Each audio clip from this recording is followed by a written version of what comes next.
Today, we're going to be talking about queer romance.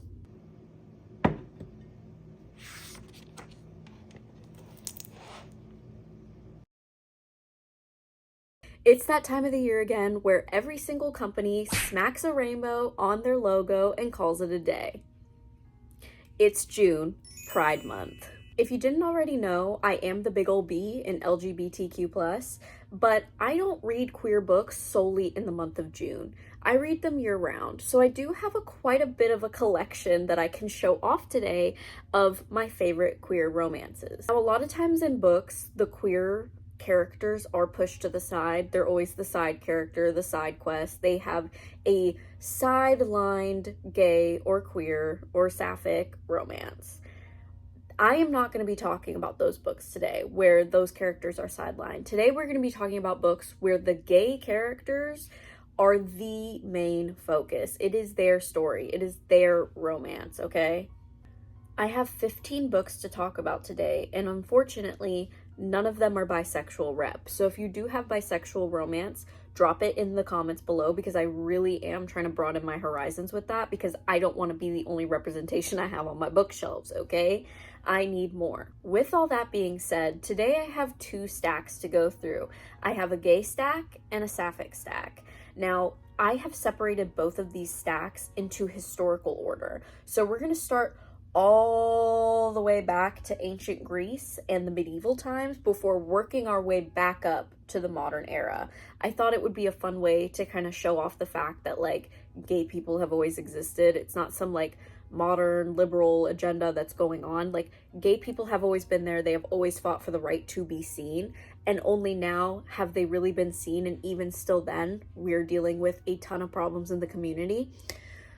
I don't want to talk about the hardships that we're facing currently under this terrible, terrible administration because this is a happy time. Pride is when we celebrate who we are. It is when we feel the most empowered to be who we are. And I'm not going to sit here and talk about all the terrible things that come with it. Today, it's all about love because love has always existed and love will always exist, no matter what you say or no matter what law or no matter what ban you fucking put on it, okay? Love is love, and it will always persevere, as we can see with the fact that we have love stories that go all the way back to ancient fucking Greece. We're going to be starting with our gay stack, okay? This is Men Love Men stack. It feels so bad to start with this one because this one does not have a happy ending. I will warn you now. That's a common reoccurrence for some reason. Song of Achilles. This is the first book that I ever read that made me ugly cry. I mean, I was literally sobbing about this story for years. And honestly, sometimes if I see a good enough edit, I still cry. I have reached the age where I have peace in their ending. I'm oh, they got to be together in the end, so it's okay. But a couple years ago, there was no peace. And baby, I have ripped up this book. I mean, I've probably highlighted every single page. Madeline Miller has such a talent for pulling us into the story and becoming those characters and feeling their feelings as if they were our own. And it's such a powerful talent to be able to have because through Madeline Miller, I've experienced his life. I have experienced the love that Achilles and Patroclus had. And now, whenever I'm out, I went to a museum a couple years ago, and they literally had an Achilles and Patroclus fucking statue. And you guess what your girl did? Cried. I absolutely cried and started thinking about this book and thinking about moments and thinking about some of these wonderfully heartbreaking quotes that are in this book. It's absolutely life-changing. And honestly, if you have not read this book already, I think you're living under a rock because everyone's been talking about it. Everyone knows about it. It is that book. I'm pretty sure yeah, it's a winner of the Orange Prize. I don't know what the Orange Prize is, but hey, it has an award. So what are you doing sleeping on it? Patroclus, I have given enough to them. I will not give them this. The next book I want to talk about is not inherently labeled as a queer book, but it is to me, okay? And if you've read it, and if you've read this version specifically, you know that I'm right. The Picture of Dorian Gray. Now, this is the book that I have the most copies of. I have, in a total, 3 copies. I have the Penguin Classic, the cloth bound, and the uncensored version. From my first read of this book, I knew that it was gay. I said, they're gay, there's gay undertones, this is queer, and it was confirmed by the author Oscar Wilde himself before he died. And in fact, the reason why I have an uncensored copy is because it was so gay, in fact, they had to literally censor half of it out in order to actually publish it to the public. It was so gay, I could read through the lines, and I said, oh, yeah, that's gay. And then I found this, and I said, oh, I was right. It's gay. I will say this book, once again, does not have a happy ending. And it's not necessarily a romance book either. It's not about him falling in love with another man. It's about other men loving him so deeply that he is viewed as a immortal. Like, he is worshipped, he is praised, and he has to struggle with the fact that when he ages, that praise, that immortality per se, will be completely gone. And how he struggles with his own feelings and his life and his sexuality and all of his feelings. And I feel like it's still important to include this book because while it's not a romance book, it is still focused on a queer character. I love enemies to lovers. I always have, and I always will. That being said, this one does have a happy ending. You're the problem, it's you. Have you ever wanted, you know the actor Jonathan Bailey who plays Anthony Bridgerton? Have you ever wanted Jonathan Bailey in the Victorian era? I'm not talking about Anthony Bridgerton, I'm talking about Jonathan Bailey. Now I will say, it's the second book in a series, and the first book we'll be talking about a little bit later because it is a sapphic romance. I am absolutely loving this series. I think it's so cute, and I think it's so fluffy, and I feel like this is what the historical queer community has been needing. It is fun, it is lighthearted. The problems are there, but it's like Jenny Han's universe, right? Like, there's a problem, but somehow, some way, all the characters are just gonna be okay with everything, all right? If you want something fluffy, fun, with still that, like, typical enemies to lovers of, like, oh, I hate you, but I really don't hate you, I've secretly been in love with you the whole time, this is gonna be your cup of tea, bitch. Leaving the Victorian era and heading into the times of war with My Policeman. This book absolutely changed me, and I know you're probably thinking, oh, she saw the movie with Harry Styles, so then she picked up this book and was like, oh, it's so good. I have yet to see the movie with Harry Styles. Not as heartbreaking as Song of Achilles, I will tell you that. But it once again lacks a happily ever after. We see almost like a love triangle, 3 challengers style, okay? One of them is in a couple with a girl, but he falls in love with someone else.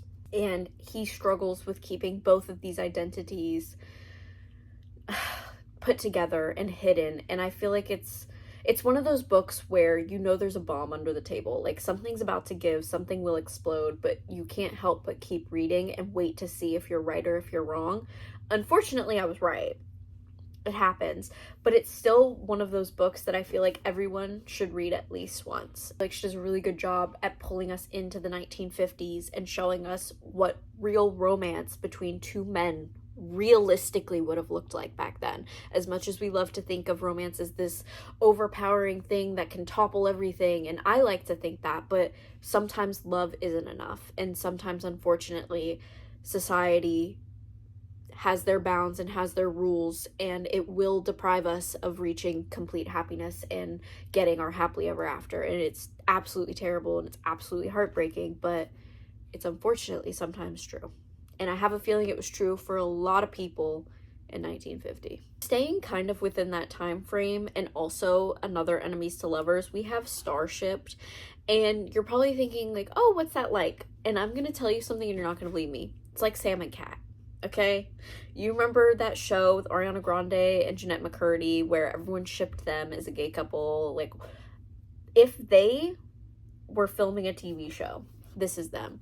This is an enemies to lovers where they're actively filming a sitcom and they fall in love. I absolutely love this book. It's once again a really fun book, and it does have a happy ending, okay? So if you're sick and tired of crying at the end of all your books and you want something that makes you smile and walk away all giddy and kicking your feet, pick this one up. Red, White, and Royal Blue, the reality I wish I lived in. Is this book good? No. I think the movie is better. It's one of those books where the movie is just better. And I know it's like kind of like a utopia. Like, realistically, this would never happen. But turn your brain off for 5 seconds and let yourself live, you know?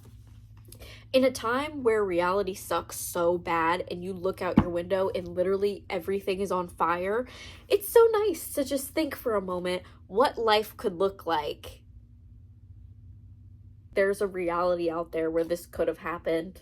Like, this could be the way we live. We could all be peaceful. We could just be good to each other.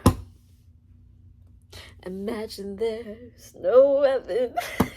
Taking us all the way back to the medieval times, we have this romance. Gwen and Art are not in love. Now, this is more of like a Lavender situation. We have two women who get with two other guys who are also gay. This is just a free for all, okay? Everybody loves everybody. Everyone can be with who they want, but like secretly, this is like a very realistic yet fluffy take on probably what would have happened back in the day. Like, you can't just stay with each other or find some loophole to get married like in some of these other books. They have to marry the other person, but they're in love with each other. You know what I'm saying? I still think it's a really good book. I still think it's really cute. It's definitely like Princess Knight coded, but gay. And like, I've noticed this recently. There's a really big trend of princess and knight, but make it gay, because how do I have two of the same exact things? This doesn't take place in the medieval times, but it's giving like Studio Ghibli Princess Knight queer romance. Does that make sense? Like, this is a very cute book. I will say I don't love the princess too much. She's not like a real princess. She's more like a noble woman or whatever, but she's a little bit bratty and a little bit annoying at times. So I want you to keep that in mind, because this was not my favorite book in my stack, but I still feel like the concept's really good and I feel like it could be really enjoyable. It's for the right person, you know what I'm saying? And I don't think I fit this demographic to a T, but I liked it enough to be able to keep it on my shelf. I remember earlier when I was talking about You're the Problem, Not Me. This is book one. Don't Want You Like a Best Friend. Now, this is going to get a little controversial. I don't even want to say it, okay? I saw a review for this that says, "Don't want you like a stepsister." And that is the perfect way to sum up this book. Now, I like this book. Don't come for me, alright? It's a bit complicated. The two girls are debutantes. They don't really want to get married because they love women, okay? They love each other. Their parents are widowed and have problems, and they're like, what if we got our parents together? And so they could be happy together. And through trying to get their parents together, the girls fall in love, and then they're like, oh no, like our parents, they're gonna be together. How do we deal with this? And then they go to their parents, who are already like engaged because of the girls' efforts. So keep in mind the girls were dating first. Just saying. And they're like, hey, we love each other. We want to be together. What do we do? And their parents are like, shit, if that's what you want, just don't tell nobody though. So in private, they're lovers. Their parents know they're lovers. But then the public, like if I were a debutante, I'd be like, oh, those are the stepsisters, with my little fan, you know? This would be a Bridgerton scandal, okay? I think this next book broke my heart about 7 times. It's going to be The Seven Husbands of Evelyn Hugo. I'm excited for this book to be turned into a movie, because it has such movie potential. I've been saying that for years. I've been saying that since I read this book. It is absolutely amazing. If you did not know, my first book to get back into reading was To Selena with Love by Chris Perez. And I was going through a time, and it was really important for me to be reading that book, and it affected me a lot. And then I was like, wait, I kind of like reading. This is kind of fun. So I went on Book Talk, and the first book recommended to me was this book. And this is the book that started my entire career, where I have been talking about books, showing you books, recommending you books. Anything to do with books is because I read this. This book is me, and it helped create me. And I can't wait to see it adapted onto the big screen. because it's going to be good. And I think Anne Hathaway is directing it. So I'm very excited. It takes place in the golden era of Hollywood. Think like Marilyn Monroe, think 1920s, like Judy Garland, like the big motion picture. We see the life of Evelyn Hugo. And this book is by the premise that there is a author writing this book in the story. Does that make sense? So like she's writing The Seven Husbands of Evelyn Hugo while interviewing Evelyn Hugo in the book. That might not have made sense, but that's the best way I can explain it. And then at the very end, when unfortunate things happen, I'm not going to spoil it, we then get this entire book of Evelyn Hugo's life, and it just makes it feel even more real that we were reading the literal book that the story she was telling ends up being the literal book that we're reading that's in the story. It's so complicated, but it's so good. Edward, if you know, you know, crossed out. The next book we're going to be talking about takes place in the policeman era. Okay, this is back during the communism scare in America. And the reason why I'm saying that is because this deals with a Asian queer girl in that time. And Lord, I could not imagine. Okay, like this book is very heavy. It deals with very heavy subject matter, but it still does focus on a young adult romance that blooms. And while they don't get the happy ending I would have wanted for them, it still kind of ends on a happy note. I don't want to spoil anything because this, once again, is another really well known book. But please, please, please, please go read Last Night at the Telegraph Club. Now, this book I probably bring up all the time. I've just recently started doing a little like blog, like a little girl blog on blogger.com. And I literally was talking about this book on there. So I clearly talk about it all the time. It's going to be Sunburn. This is 5 out of 5, one of the best books I've ever read. As someone who grew up in a very conservative small town in the South, it be rough out here sometimes, okay? This book really, really reflects things that I went through and very personal things that I had to deal with. Have you ever read something and thought, oh my God, is this play about us? Because that's how this felt.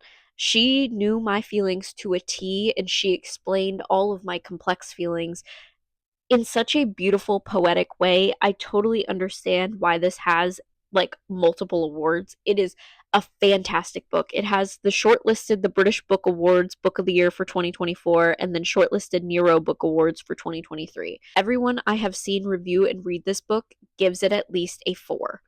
This is one of the best books you'll probably read in your entire life. Another Casey McQuiston book is going to be One Last Stop. I liked this book a whole lot better than Red, White, and Blue. But, and I'm going to be spoiling this, so if you do want to read this book, click off this video or skip ahead until I talk about the next book, because I'm going to spoil it for you. I love this book, and I love the premise of her being stuck in the modern day on the train. I thought it was a beautiful, beautiful story. I think they should have fallen in love, done their thing, done their little journey, and then I think she should have literally sent her back to her time. I know that's unpopular, but I feel like the book would have impacted me and impacted the story way more significantly had she actually gone back in time, had they not gotten a happily ever after. And I know that's like, whoa, you HEA queen, like you don't want a happily ever after? I know, crazy and unpopular opinion. But trust me, this story would have hit so much harder had they had to live their lives now in separate times, knowing like she's never going to see her again and knowing she's never going to see her again. And now they have to live their lives as if they didn't just fall in love and meet their person. Because I do sometimes believe your soulmate is in a different time period and you just like can't get there. And I feel like that would have been a beautiful story. Like love, sometimes love is not forever, but when you have it, it is beautiful and it's something magical and that you should always hold on to for the rest of your life, even if it doesn't last, even if you don't get it back again. And I think that story really could have done that and could have shown. So it didn't get a 5 from me because she didn't stay. I mean, yeah, she didn't stay in 1970s. She came back to the future using some weird book magic, but it's still a good book. I still gave it at least a 4. I remember that, but it just would have been a little bit better had they not gotten a happy ending. This next book is steamy, girl. The devil she knows. I picked up this book because I thought the cover was cute. Okay, I was like, oh, it's kind of giving like Sabrina Carpenter vibes. Sabrina and Rowan, if you know, you know. But I was like, oh, let me pick that up. Like, it looks so cute. This is steamy. It is hot. It is good. She wants her ex back, who just really doesn't like the bitch. You'll find out later she really doesn't like her. And this girl, the devil, well, she's like a devil's assistant. Okay, it's kind of complicated. She's like from the 1950s, like whatever. I'm not going to spoil it for you. She's like the worker of the devil. And she's like, I will grant you X amount of wishes and make you happy if you give me your soul. And she's like, okay, like, sounds good to me. And they go on this little journey and they fall in love. And my only critique of this book is the fact that this bitch took so long to be like, oh, I'm in love with you. Oh, I want this with you. She was chasing her ex for so much of the book that I was like, girl, if you don't want her, I'll take her. Okay? Like, you clearly are playing games, and like, little Miss Devil don't deserve that. Like, it got to the point where I was like, are you really gonna go back to your ex? Because at this point, go. Like, I'm kind of sick of it. But it's so steamy, it's so romantic, it's so good. Their chemistry, off the charts. The last book we're going to talk about is short, sweet, and young adult. It's a Banh Mi for two. This book is really cute. It's about a Vietnamese food blogger who's talking about her parents' restaurant. She works in her parents' restaurant, and it has like the internet food craze. And the other girl follows her food blog, and she's like, oh my gosh, I need to go to Vietnam. I need to try this food. Let's go on a spontaneous quick trip. And she goes without telling her parents. She ends up in Vietnam and she's all like, oh, I'm going to try this restaurant. She tries the restaurant. She runs into the girl and the girl's like, what are you doing here? She's like, oh, I'm actually on a secret little like spontaneous trip. And she's like, let me show you around Vietnam. And it's a cute like 1 to 2 day adventure where they're going around town and they're like trying all these foods and she's showing all her places. And obviously, as kids do, they fall in love. It's a really short, sweet, and simple book, but I feel like it's really lighthearted. And I think this one got me out of a reading slump, but really cute. Once again, I did pick it up just for the cover, but it paid off and it was really cute and I really loved it. To honor Pride Month, one of my friends, Sienna Sanchez, over on Instagram, is collaborating with a organization that donates to local LGBTQ plus youth. I believe it's called the Thrive Organization. I'll have more information down in the link below where you can order items off her Amazon wish list and that she will be sending straight over to the organization down in Texas to help LGBTQ plus youth. Along with that link, I'll also be including the link down to the Trevor Project, which also helps other LGBTQ plus youth all around the world. Thank you once again for staying all the way to the end of the video and letting me chat about all things books. I really do appreciate you being here. Go ahead and hit that like button down below, and don't forget to hit that subscribe button while you're at it. I'll see you next time. Bye, guys.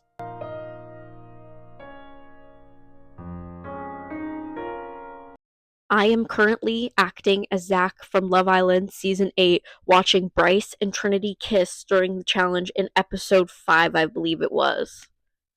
Were you thinking of me?